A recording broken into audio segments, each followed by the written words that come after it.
महाराज भगवान शिव के मित्र हैं, सखा।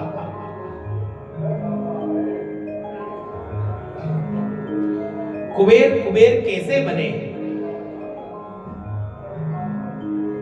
और भगवान शिव के मित्र कैसे बन गए।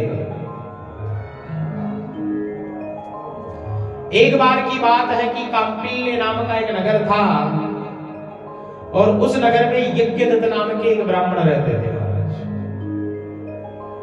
और उन यज्ञदत्त के एक पुत्र था जिसका नाम था गुणनिधि। क्या नाम था? गुणनिधि। नाम बड़ा सुंदर है गुणनिधि, पर गुण एक भी नहीं है। कि नाम सुखदेव है महाराज, नाम सुखदेव है, पर घर वाला ने तो दुखी देव है। नाम सुखदेव है, नाम लक्ष्मी नारायण।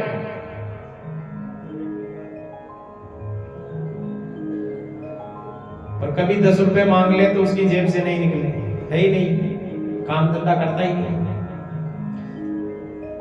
तो जैसा नाम हो ना वैसा ही काम भी होना चाहिए महाराज। इसलिए उसका नाम था गुणनिधि।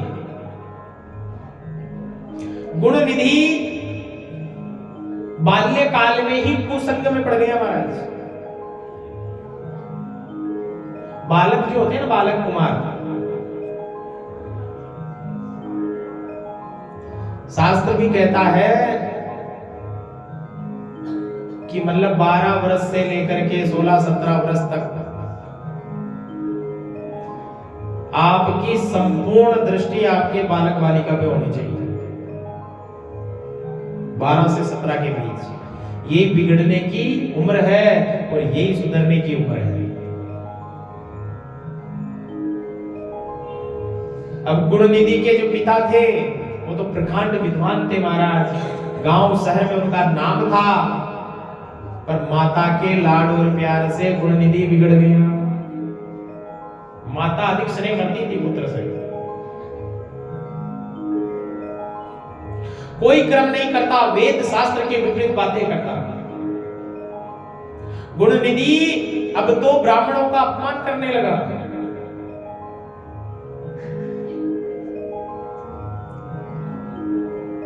यज्ञदत्त अपनी पत्नी से कहने लगे कि गुणनिधि पर दृष्टि रखो। पर यज्ञदत्त की पत्नी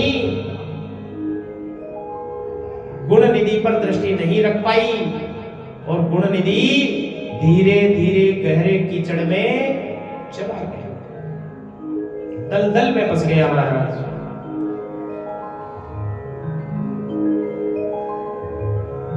कहीं भी गुणनिधि बाहर जाता, कई कार्य से पिताश्री घर पर आते और पूछते गुणनिधि कहां गया है। गया तो वो जुआ सट्टा खेलने हैं, पर उसकी मां झूठ बोल देती कि महादेव जी के मंदिर गया है। आज गुणनिधि गो सेवा करने गया है। उस माता के एक झूठ ने उस पुत्र के पूरे जीवन लीला समाप्त कर दी महाराज। इसलिए माता पिता का कर्तव्य है कि अपने पुत्रों से, अपनी पुत्रियों से स्नेह रखो, प्रेम करो, खिलाओ पिलाओ पढ़ाओ। पर कहीं हमें लगे कहीं हमारा बालक दुर्व्यसन तो नहीं कर रहा है, कहीं ये गलत मार्ग पर तो नहीं जा रहा है। एक घड़ी तो बहुत बड़ी हो जाती है, 24 मिनट की होती है घड़ी। एक घड़ी 24 मिनट की होती है। 24 मिनट में तो पता नहीं क्या हो जाएगा। सेकंड मानो अभी तो कलयुग है। एक एक सेकंड आपको उस पर ध्यान रखना है महाराज। अब गुणनिधि जुआ सट्टा खेलने लग गया महाराज, और जुआ और सट्टे की आदत उसको पड़ गई।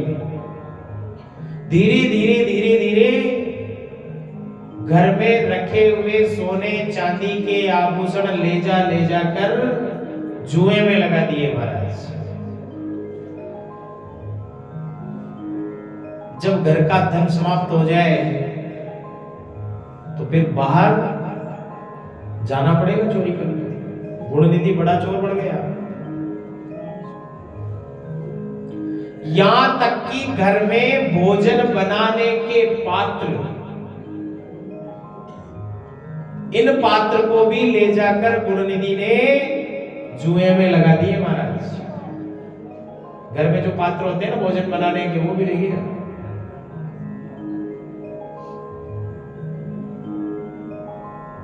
एक दिन यज्ञदत्त जी कहीं से आ रहे थे और यज्ञदत्त जी की दृष्टि एक जुआरी पर पड़ती है, जो बड़ा जुआरी है। उस जुआरी के गले में सोने की चेन और हाथ में सोने की अंगूठी। और जैसे ही यज्ञदत्त ने देखा, देखते यज्ञदत्त अपनी अंगूठी पहचान गया, बोला ये अंगूठी तो हमारी है, ये हमें वहां मिली थी। यज्ञदत्त चुपचाप घर आ गया महाराज, और चुपचाप घर आकर के अपनी श्रीमती से कहने लगा कि आज हमें कहीं जाना है, आज हमें कहीं जाना है, आज हमारे मित्र के कोई प्रोग्राम है तो हम वहां जाएंगे, तो थोड़ा सोने का आभूषण पहन के जाए तो ठीक रहेगा, इसलिए वो चेन भी लाओ और हमारी अंगूठी भी लाओ, हम पहन के जाएंगे। अब होवे तो लावे।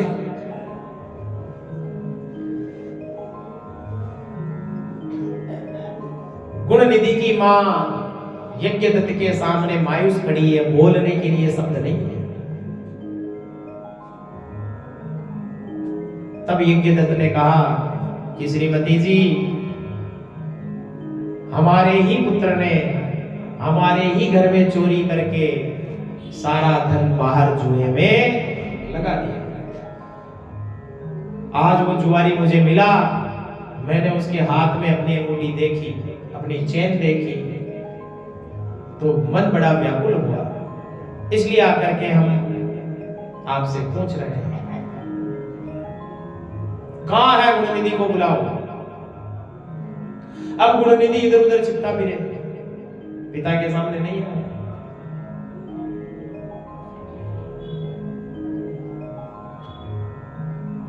समय के साथ समय बीता, गुणनिधि जब पिता के समक्ष आया, प्रार्थना करने लगा कि हे पिताश्री, आज से पहले जो हो गया सो हो गया, पर आज के बाद में ऐसा काम नहीं करूंगा। गुणनिधि ने विचार किया, पिता से क्षमा प्राप्ति हो गया। यज्ञदत्त ने अब विचार किया कि ऐसा करते हैं इसको, ये फिर कहीं गलत मार्ग पे चला जाएगा, ये अब विवाह के योग्य हो गया है, इसका विवाह कर देते हैं, तो इसकी घरवाली आ जाएगी तो इसको चिंता रहेगी, फिर नहीं बिगड़ेगा ये। और यज्ञदत्त ने साहब उसका विवाह कर दिया। और विवाह करके गुणनिधि अब समझा रहे हैं कि हे पुत्र, तुम हमारे इस कुल के दीपक हो, इस कुल को कलंकित नहीं करना है, इस कुल को मैं यहां तक लेकर आ गया हूं, अब तेरे को वहां तक पहुंचाना है। ऐसे ज्ञान की बातें यज्ञदत्त गुणनिधि से कर रहे हैं। तुम्हारे पिता का परिवार, तुम्हारे मामा का परिवार, तुम्हारे अड़ोसी है, पड़ोसी है, इन सबका तारण करना है तेरे को, और कभी जीवन में भूल कर भी दुष्ट पुरुषों का साथ नहीं करना है।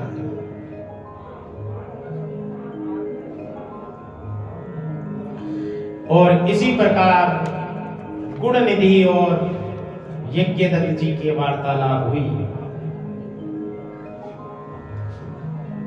गुणनिधि को बड़ा पश्चाताप हुआ कि मेरे को ऐसा नहीं करना चाहिए, मैंने मेरे घर का सारा सामान तक बेच दिया कि तब जब जगे तब सवेरा, कि मानो अभी उठे हैं सोकर तो अपने लिए तो सवेरा ही है, जबकि सूर्य को तो आए हुए कितने घंटे हो गए,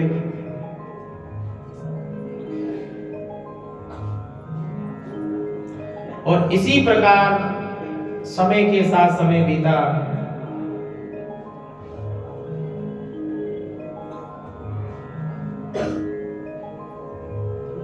एक दिन गुणनिधि ने विचार किया कि कोई काम धंधा नहीं है, क्या करे। गुणनिधि काम धंधे की तलाश से कहीं बाहर गया। महाराज, काम तो करना पड़ेगा। बाहर जहां जा रहा था, रास्ते में एक शिवालय था, भगवान शिव का मंदिर। उसमें एक सेठ और सेठानी नित्य नैमित्तिक पूजन करते थे 4 पहर की रोज। वो 4 पहर की पूजन करने के लिए सेठ सेठानी वहां बैठे हुए थे। उधर से गुणनिधि जा रहा है, देख रहा है भगवान शिव का मंदिर है। पहले तो ऐसा ही भाव आया कि कहां कौन काम धंधे में जावे, अपन तो पुराना काम पकड़ लेते हैं, वापस पुराना वाला ही काम पकड़ लेते हैं। देखो, चोर भगवान को भी नहीं छोड़ते महाराज। चोर तो भगवान के मंदिर में से भी चुरा ले जाएगा। पर गुणनिधि बोला नहीं नहीं, ऐसा नहीं। पिताश्री ने बहुत समझाया मेरे को, अब मैं अकेला नहीं हूं, अब पीछे मेरी पत्नी भी है, मेरी माँ भी है, सबका ध्यान मुझे रखना है। तो क्या करें कि मुझे भूख लग रही है, दिन भर से आज कुछ खाया नहीं है। अब यहाँ पूजन चल रहा है मंदिर में, हो सकता है यहाँ कोई खाने पीने का कोई प्रसाद मिल जाए तो काया तृप्त हो जाए। गुणनिधि इस भाव से मंदिर में प्रवेश करता है। रात्रि का समय हो रहा है।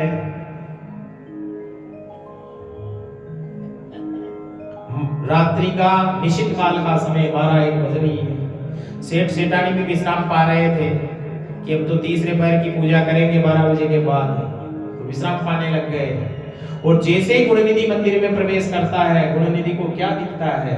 गुणनिधि देखता है कि सेठ और सेठानी ने जो दिया जलाया हुआ था, दीपक, उसमें घी खत्म होने वाला था महाराज। और जब दिए का घी खत्म होता है ना, तो दिया अधिक रोशनी करता है खत्म होने से पहले। करता है कि नहीं बताओ।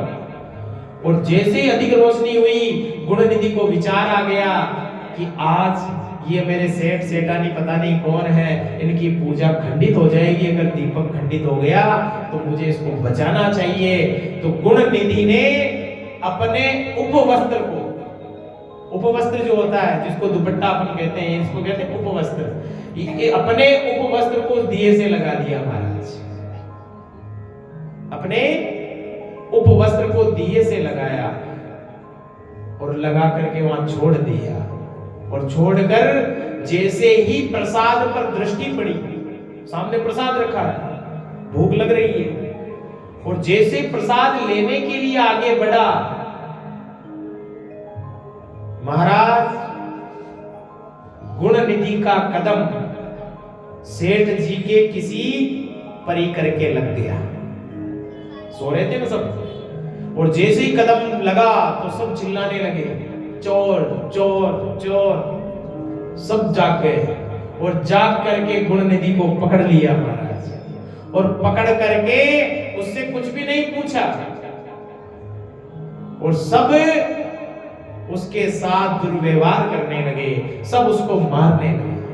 और इतना मारा महाराज कि गुणनिधि के प्राण चले गए। गुणनिधि के प्राण चले गए। इधर यम के दूत आ गए, यम के दूत पकड़ कर ले गए। रास्ते में देव महादेव के गण आ गए। यम दूतों के और महादेव जी के गणों के भयंकर युद्ध हुआ रास्ते में। बोला, तुम हमारे आदमी को कैसे लेके जा रहे हो? यम के दूत के वे नहीं है, हमारा है। शिव के गण के वे नहीं है, हमारा है। देव महादेव का आदेश है कि ये जो गुणनिधि है, इसने पूरे दिन भर बिना अन्न खाए एक एक पग चल करके भगवान शिव के देवालय में पहुंचा है। और पहुंच करके उस सेठ और सेठानी की पूजा को इसने संपन्न किया है, अपना उपवस्त्र लगा करके। और मेरे सानिध्य में ही इसके प्राण गए हैं, यानी मेरे देवालय में। इसलिए इसको शिवलोक में वास मिलेगा। ये शिवगण कह रहे हैं यमदूतों को। और यमदूत फिर वहां से भाग गए। गुण निधि को भगवान शिव के गण पकड़ करके शिवलोक ले गए महाराज। और आज गुण निधि शिवलोक में भगवान शिव का गुणगान कर रहा है। चाहे भगवान का सानिध्य कैसे भी मिले अंत समय में, पर भगवान का सानिध्य हमें प्राप्त होना चाहिए। तो गुण निधि को जिस प्रकार कृपा हुई महादेव की, वैसी कृपा कलयुग के प्रत्येक जीव पर होनी चाहिए। कलयुग के प्रत्येक जीव पर ऐसी कृपा हो जैसे गुण निधि पर कृपा करी महादेव ने। क्योंकि इतना चोर दंभी पाखंडी हो गया गुण निधि, फिर भी भगवान ने अपनी शरण में ले लिया। बोलिए शंकर भगवान की जय। आगे चलकर यही गुण निधि महाराज अब शिवलोक में चला गया। और शिवलोक में जाने के बाद गुण निधि का पुनः जन्म हुआ।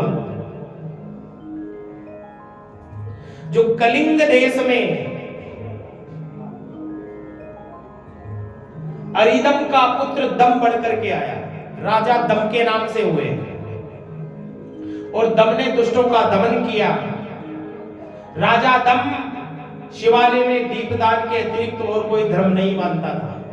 राजा जो दम था ना, वो केवल दीपदान ही करते थे महाराज, बाकी और कोई काम नहीं करते थे। कोई भी मंदिर दिखे बस दिया चढ़ाना है। दीपदान से बड़ा कोई दान नहीं है महाराज। जब कार्तिक का महीना आता है ना, तो माताएं भी बड़ी दीपदान करती हैं। पर कार्तिक में ही क्यों, प्रत्येक महीने में करो। अभी माह का महीना चल रहा है ना, तो ये भी श्रेष्ठ महीना है। इस महीने में भी दीपदान करो ना। नियम बांधो, हमें 5 मंदिर पर दिए लगाने हैं। शिवालय पे भी लगाने हैं, पड़ोस में कोई मंदिर है वहां भी लगाना, पीपल के वृक्ष पे भी लगाना है, कोई जलाशय कुआं बावड़ी तालाब है तो वहां पर भी लगाना है, घर की छत पर भी रखना है। रोज दिवाली है, दिवाली रोज है।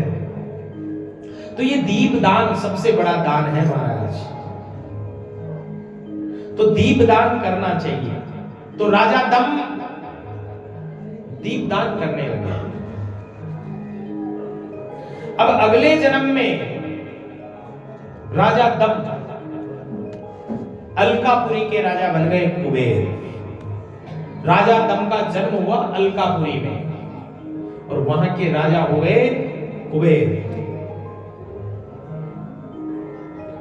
कुबेर जी ने भगवान शिव की नगरी में आकर के 10,000 वर्ष तक तप किया था महाराज। कितने वर्ष? 10,000। और 10,000 वर्ष जब तप किया और तप करने के बाद देवादि देव प्रसन्न हो गए महादेव जी। और महादेव जी माता पार्वती के सहित ही कुबेर को दर्शन देने के लिए आए। और जैसे ही कुबेर के सामने माता पार्वती आई महादेव जी के साथ, कुबेर की दृष्टि गलत हो गई। कुबेर की दृष्टि गलत हो गई, यानी उसने अपनी मां को ही कुदृष्टि से देखा, गलत दृष्टि से। भगवती क्रोधित हो गई और भगवती ने एक आंख फोड़ दी उसकी। जिस आंख से देखा उसी आंख से उसे अंधा कर दिया और वो अंधा हो गया महाराज। इसलिए कभी किसी को कुदृष्टि से नहीं देखना है। श्रेष्ठ पवित्र दृष्टि रखो महाराज। मुझ में राम, तुझ में राम, रोम रोम में राम है, क्योंकि सब में राम है।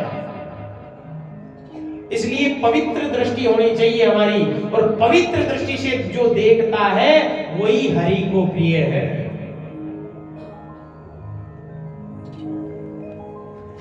और इसी प्रकार कुबेर की एक आंख खंडित हो गई महाराज। तब भगवान शिव ने पार्वती जी से कहा कि देवी, ये तुम्हारा पुत्र समान है, तुम समस्त निधियों के स्वामी और धन के दाता बनो। जब कुबेर पश्चाताप करने लगा भगवती से, तब फिर भगवती ने आशीर्वाद दिया कुबेर को कि जाओ, तुम्हारा नाम, तूने मुझे कुदृष्टि से देखा है इसलिए तुम्हारा नाम कु रहेगा और तुम किसी से बैर नहीं करोगे आने वाले समय में, इसलिए तुम्हारा नाम कुबेर होगा और तुम धन के राजा होगे, सारी निधियां तुम्हारे पास होएगी। तो आज जो धन के राजा है वो कुबेर है महाराज। कुबेर के बगैर धन मिल नहीं सकता, इसलिए जब भी शिवालय में आते हो, भगवान शिव का पूजन करते हो, भगवान शिव का पूजन सबके अंत में किया जाता है। कभी भी गलती नहीं करें कि आते ही सीधा ही महादेव जी पे जल चढ़ा दे। जब शिव पंचायत का पूजन कर रहे हो तो महादेव जी को सबसे अंतिम में, क्योंकि भगवान कहते हैं पहले मेरा परिवार, घर का मुखिया, अरे घर में अगर भोजन बना है ना, और घर का जो मुखिया है, बनाने वाला, निर्माण करने वाला, जिसको हम भंडारी कहते हैं, वो सबको भोजन पवा के पाता है, पाता कि नहीं? जैसे माताएं भोजन बनाती है तो माताएं पहले सबको खिलाएगी, अरे आ जाओ छोटे मोटे बाल गोपाल सबको खिला देगी, बड़े बूढ़े जो भी है, कोई मांगने वाला आएगा तो उसको भी दे देगी, फिर उसके जो बचेगी उसी को पाएगी। तो इस प्रकार भगवान कह रहे हैं, इस प्रकार भगवती की कृपा हुई और कुबेर अलकापुरी के राजा बन गए महाराज। बोलिए शंकर भगवान की जय। तो इस प्रकार हमें भी कभी भी किसी पर कुदृष्टि नहीं रखनी है, किसी को पातक दृष्टि से नहीं देखना है, ये देखने का ही भेद है महाराज, क्योंकि देखने मात्र से ही पाप होता। पाप कैसे होगा?